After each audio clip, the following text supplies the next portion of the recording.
But if Mary's in the back and she's all shouting hallelujah in the back, I know she got it.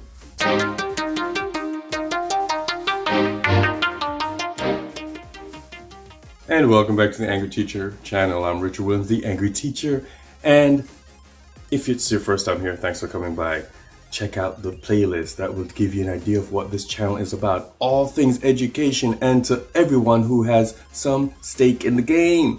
It's all about for students, teachers, administrators, parents, community members. It's all about everyone who has something to talk about in education. With that said, the playlist explain it all. So while you're around, while you're watching this video, while you're checking out the other ones, while on the playlists, I need you to do me a favor. Ring the notification bell while you hit the subscribe and the likes, so we can get you in this community, get you up to speed, and you'll know what's going on with the other dope videos coming out. If you've been here before, thanks for coming by. You know I love y'all. Let's continue to make this channel grow. I love that you comment. I love the encouraging words. I love you being a part of this community. You know you're here. Thanks for building the brand. Let's get into the video. Now, you know, sometimes we as teachers, because of the restraints and the pressures from the admin who are getting their pressures from the district, who are getting their pressure from the state, and so on and so forth, we kind of get lost with the idea of assessments, and we forget that not all assessments have to be summative, or the summative doesn't have to be the only assessment. Yes, it's something to tell where the kids are academically, and if we need to reteach something, or if we need to reevaluate what we're doing. However, we can do some formative assessments, and they don't have to be, you know, like kind of spot checking, and it doesn't have to be anything elaborate either. I'm going to give you like about 6 quick things to know if a kid is with you, or if they say you're with you. You know, they're with you and they're going ahead with the lesson as you had planned. So you can go ahead with the lesson as you had planned. And then we can sometimes, somewhere down the line, get to the formative because we've done our spot checking or quick checks for understanding. Let's get into it. Number 1, signal it. You do not have to, if you don't want to say anything, or if I ask, does everybody get it? Are we okay? You don't have to necessarily say anything. Thumbs up, thumbs down, hands up, jazz hands, whichever one you want. Something that lets me know that you get it, that we're on the same page. If I know that Johnny's not participating, then Johnny doesn't want to tell me that he doesn't get it by not doing anything. So I'll probably go over something again because of Johnny. But if Mary's in the back and she's all shouting hallelujah in the back, I know she got it. And don't forget the nod. I got it, Pops. Stop saying it now, Pops. We got it. Pops, we got it. Or, what the heck I'm talking? I don't know what you just said. I don't know nothing about no polynomials. I don't know. I don't get it. Surveys, number 2. We can have a quick agree or disagree. Do you understand today's lesson? Yes or no? And this could be a sheet of paper. It can be on one of those, like Microsoft Teams has Poll It, I think it's called. Different apps have ways to poll something. You can do Survey Monkey, just like 5 questions to let you know. It's almost like an exit ticket. You can kind of tell if somebody gets it or not, and it doesn't have to be at the end of the lesson either. That's the point here. It can be something, okay, we're going to stop, drop, and survey. True or false? I'm understanding the lesson so far. True or false? The character didn't believe in himself until he fought this lion. You know, whatever the content is, and you know that it's going to be a difficult task for them to get it. At that point, you can just stop, drop, and poll. Do you get it? Do you not? And then we can look at the poll together, and then someone who got it, okay, who understood the first part?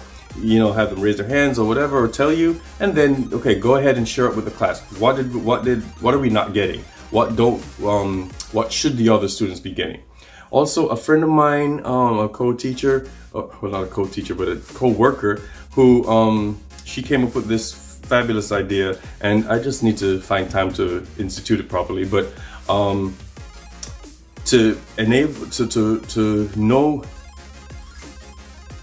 to prove that kids are participating in the discussion, because she has some large classes, and you know it's hard sometimes to have every kid have a say so in what's going on in the class discussions. She had, okay guys, now here after I've done all of this teaching and talking, I need you to drop in the chat what I just covered, or what you get, or do you understand, or are we on the same page, or give me the answer to this question. And so they put it in the chat. So right there, you can see who's participating. Right there, you can see who understands what's going on. And so drop it in the chat is one of the ways to take a survey. And that's the coolest thing ever. Thanks, Miss Weinberg. Shout out, Miss Sarah. I love it. It's a good idea. It's a really good idea. And it's really quick to evaluate what's going on with the rest of the lesson. Should I even continue, or should I go back and reteach the same part? All right. Number 3, once again, you know me, writing. That's the thing. It's just easy to evaluate at that point, because you're evaluating a lot of different things. Their writing skills, their comprehension skills, their ability to apply what they have in their head to put it down on paper and make it clearer for them as well as for you. So, you know, we know the whole exit ticket thing. They can write a paragraph, a summary of what happened in the class, or what happened in the story, blah, blah, blah. That's an exit ticket, usually at the end of class when they exit. However, one thing I always do, and it's a little bit more elaborate, it's like a paragraph. And sometimes now I've reduced it to just the end of the grading period, because it's, you know, that's a summative evaluation. But you can do WILTs, what I learned today. That can be an exit ticket. It can also be a part of the middle of your lesson. What I learned about Shakespeare, what I learned about the contemporary time period, what I learned, whatever, you know, you're covering and you want to pause for a minute to see if they understand it. Okay guys, I want you to do a WILT for me. What I learned about bone structure. And then they have to write down all day. So they had to have been paying attention to the lecture or the PowerPoint or the video, whatever you had going on. And then now they're going to be forced to think, did I learn? What did I learn? How do I put what I learned in my head on paper? Number 4, picture it. Draw something.